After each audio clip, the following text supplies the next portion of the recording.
Yeah, so I think my wife's guardian angel was looking out for her today. She's got 3 blocks from home and the lower control arm broke. I'll just want to show you it before I take the tire off, but pulled the axle, pulled the CV boot apart by the transmission also. So luckily she was just going slow at the time.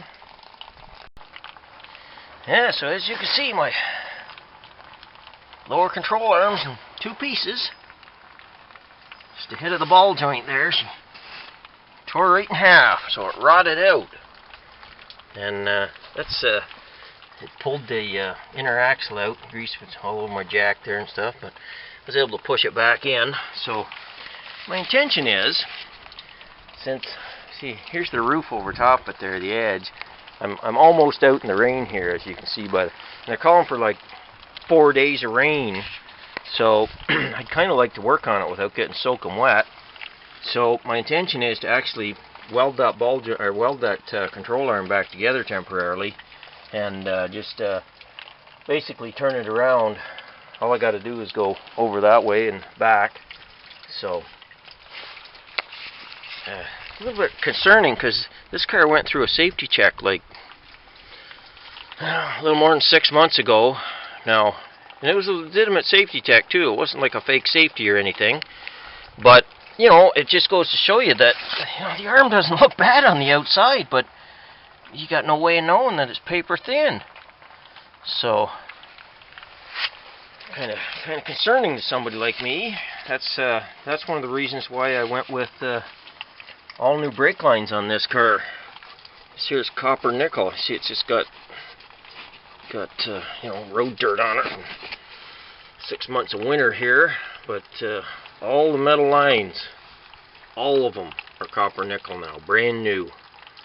So the last thing you want to do is pop a brake line on a trip. But anyway, I'll see if I can try to weld this back together here. Looks like it's paper thin mush. Can work wonders with a MIG welder. Well, there, I got her somewhat fitted up there. I'll have to get some vice grips holding it together so I can try welding her back together, getting her back on the road again. She should be good to go for another 100,000 kilometers. Welded up, rotted out lower control arm. Now, everybody knows I'm just joking about that, right? I'm going to weld it up, and it's not even going to leave my property here. I'm going to pull a U-turn and get her snout into the carport. Checking these things out. You know, you can get them online. Lower control arm for like 50 bucks. That's the same as I put in the other car. So even considering repairing something like this is just, you know, utter stupidity.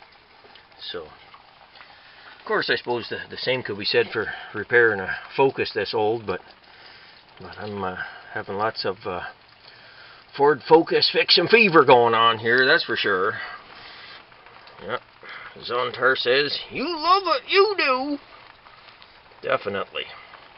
But I'm just glad that it happened where and when it did, and you know, there wasn't an accident, or you know, nobody was driving down the interstate when it happened, because this car just went on a 500-mile trip a couple weeks back.